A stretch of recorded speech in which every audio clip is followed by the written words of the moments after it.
Kalau ngomongin part-part PC, terlepas dari CPU dan GPU, kita tuh pasti familiar banget nih dengan brand-brand asal Taiwan. Tapi kayaknya sih makin kesini tuh eksistensi brand asal China makin nggak bisa diabaikan. Karena kayaknya nih mereka bisa kasih barang-barang dengan inovasi yang menarik, pun juga mereka di sini bisa menjual dengan harga jauh lebih murah dibandingkan brand asal Taiwan. Yang mana kayaknya sih brand asal Taiwan ini makin kesini kok harganya itu makin tidak ramah dengan UMR-nya Indonesia. Sehingga dengan begitu mungkin brand asal China ini bisa menjadi sebuah pilihan alternatif, apalagi jika kalian emang budgetnya tuh lagi mepet banget. Kayak di sini gue megang sebuah brand asal China bernama Maxun. Nah di sini tuh motherboard B850 cuman dibanderol 1,5 jutaan aja, which is mungkin dengan voucher bisa lebih murah lagi sampai 1,4 jutaan, dan itu dia sudah menawarkan ya chipset B850 tentunya, dan di sini bawa support PCIe 5x16 untuk slot GPU. Ya mungkin di harga serupa nih agak sulit nih untuk mencari sebuah motherboard brand asal Taiwan yang mungkin kalian cuman dapetin sebuah motherboard A620M. Tentu in this economy ini bisa menjadi sebuah penyelamat bagi kalian yang baru mau mulai rakit PC. Dan kita tahu kan soket AM5 ini umurnya panjang dan sudah dikonfirm bakal support CPU AMD Zen 6. Terus gimana nih soal kualitas dari motherboard Maxun ini dan performanya, apakah oke di harga segitu? Ini adalah Maxun Challenger B850MK, sebuah motherboard B850 Micro ATX yang harganya sangat terjangkau. Nah, sekilas tentang Maxun, mereka nih merupakan brand asal China yang sebenarnya nggak cuman punya motherboard aja, tapi mereka di sini juga main ke segmen GPU yang mereka punya desain produk-produk yang keren-keren juga sih menurut gua. Nah, di Indonesia sendiri tuh mereka punya beberapa distributor resmi. Di sini salah satunya adalah PT Adiraja yang mana juga menaungi produk-produknya Kio Indonesia. Kembali ke motherboardnya, di harga segini tuh kalian mendapatkan motherboard B850 sehingga kalian punya akses ke slot PCIe 5 yang di sini available untuk slot GPU-nya.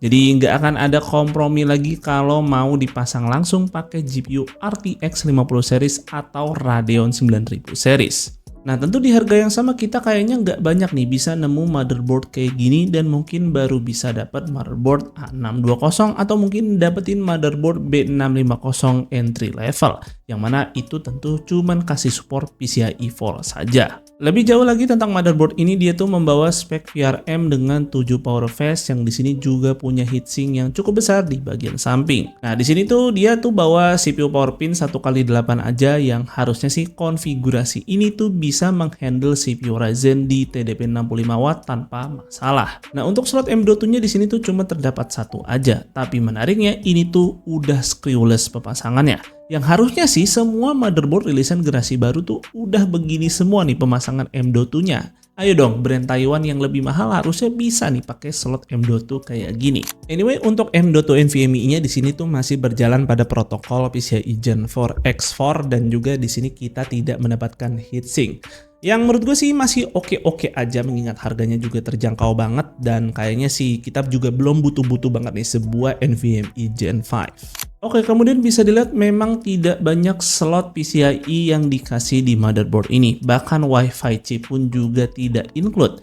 Tapi ternyata di sini tuh ada kok slot Wi-Fi M.2-nya yang ngumpet di balik heatsink VRM.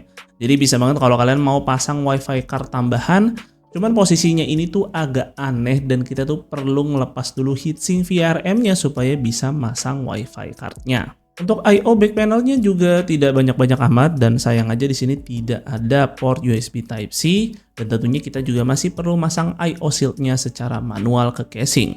Ya, at least port yang diberikan ini sudah sangat bisa memenuhi lah kebutuhan kita sehari-hari yang penggunaan casual. Apalagi di sini juga punya tombol clear CMOS nih. Kalau kita nih abis otak-atik BIOS itu kena boot loop, ini bisa tinggal tekan tombol ini aja langsung ke reset ke default lagi settingan BIOS-nya. Tak lupa juga di sini tuh terdapat LED debug yang ini tuh membuat kita bisa langsung tahu nih hardware mana yang lagi ngambek, dan posisi peletakannya ini cukup unik karena terletak langsung di tiap-tiap soket hardware-nya. Lalu untuk I/O front panelnya juga sayangnya nggak banyak-banyak amat. Di sini tuh cuma terdapat satu USB 2 header dan satu USB 3 header. So buat yang mau masang cooler dengan digital display atau LCD sepertinya harus milih salah satu nih, mau USB front panel dari casingnya nyala atau LCD displaynya yang nyala kalau pakai motherboard ini. Lalu juga di sini nggak punya pin ARGB, jadi nggak bisa langsung atur RGB dari motherboard. So buat yang seneng RGB mungkin perlu lagi beli hub controller supaya RGB-nya bisa diatur menggunakan software. Untungnya aja di sini colokan PWM-nya ada 3 buah, jadi bisa nih kalau lagi pakai AIO liquid cooler itu fan casingnya nggak perlu dikorbanin dan tetap bisa disetting fan speed-nya. Kemudian gimana nih soal performanya? Nah di sini gue akan mengetesnya dengan CPU Ryzen 5 9600X, sebuah CPU AMD Zen 5 dengan 6 core 12 thread yang punya TDP di 65 watt atau package power tracking di 88 watt. Dan tentunya di sini nggak cuma gue tes pada kondisi default, tapi juga gue akan tesnya pada kondisi maksimum PBO.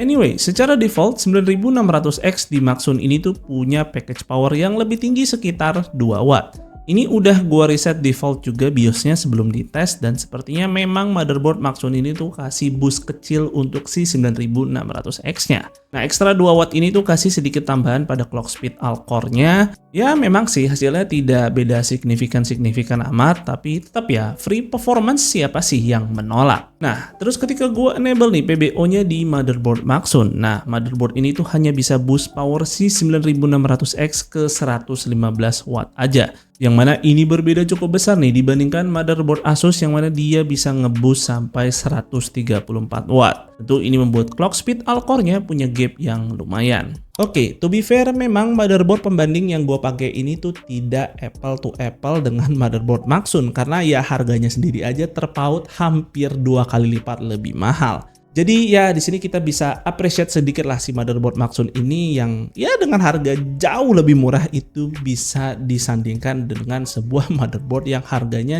jauh lebih mahal. Nah, kemudian untuk tampilan BIOS-nya sih memang secara UI bukan yang terbaik yang pernah gua coba. Apalagi di sini tidak memiliki easy mode ataupun fitur search bagi yang mau langsung otak-atik settingan tertentu. Jadi kita harus browse manual nih di masing-masing tab-nya.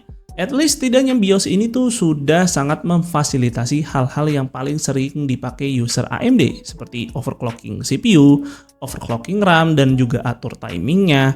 Terus juga ada hal basic seperti hardware monitoring beserta pengaturan manual fan speed. Nah, terus update BIOS-nya gimana nih? Apakah ribet? Apakah si Maxsun ini rutin ngasih update? Well, dari website resminya sih mereka cukup up to date ngasih BIOS terbaru buat si motherboard ini. Dan proses update-nya di motherboard ini menurut gue sih gampang banget ya. Kita tinggal download aja dari webnya, terus ekstrak folder EVI ke USB, terus booting deh ke USB yang dicolok dan tunggu proses update-nya sampai tulisan EVI/boot keluar. Lalu tinggal reset kembali PC-nya. Ya, selengkapnya sih sebenarnya kalian bisa baca sendiri aja di guide yang sudah diberikan Maxsun. Yang di sini tuh step by stepnya sudah sangat jelas. Yang di sini guide-nya ini sudah include langsung saat kalian mengunduh file BIOS-nya. Nah, sayangnya aja motherboard Maxsun ini, at least sih di seri yang sedang gua review ini itu tidak memiliki fitur BIOS flashback. Yang mana fitur ini tuh memungkinkan si motherboard untuk bisa melakukan update BIOS tanpa perlu kita pasang CPU-nya ke dalam soket. Jadi tentu jika kalian ingin membeli sebuah CPU AMD Zen 6 nih, ketika di masa depan nih udah rilis dan pengen pakai motherboard ini,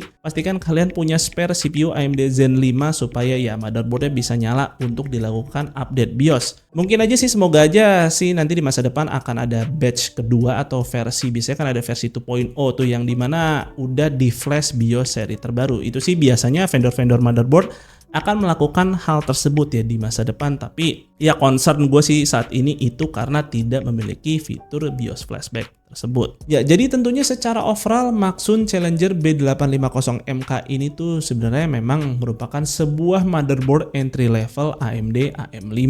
Yang tentunya kalau kalian pakai motherboard ini akan ketemu sebuah kompromi. Tapi bukan berarti ini motherboard yang jelek. Memang ya sesuai dengan harganya aja gitu yang di 1,5 jutaan. Ya masa kalian mau berharap fiturnya itu berlimpah gitu kayak ROG gitu kan ya. Tentu saja tidak mungkin kan ya mengingat harganya aja 1,5 juta. Tapi to be fair dengan harga 1,5 jutaan coba kalian cari motherboard B850 kayak gini. Tentunya sulit banget ya selain si Maxsun. Bahkan di brand yang satu serumpunnya juga gitu dari China juga itu bahkan nggak ada tuh yang kasih 1,5 juta di spek yang sama. Pun kalau kalian nyari motherboard dari Taiwan mungkin bisanya nemu motherboard A620M yang tentu udah secara spek bakal jauh banget sama si Maxun B850 ini. Paling sih yang bener-bener bisa dibilang sebuah kekurangan menurut gue nih adalah absennya keberadaan Wi-Fi. Menurut gue sih Wi-Fi ini udah menjadi fitur yang sangat vital ya di tahun 2025, kecuali kalian hidup di tahun 2005 nih ketika Windowsnya masih Windows XP. Tarik kabel itu menurut gue sih bukan sebuah solusi yang efektif ya, mengingat ya layout rumah itu kan macem-macem ya, tergantung kalian tinggal gimana.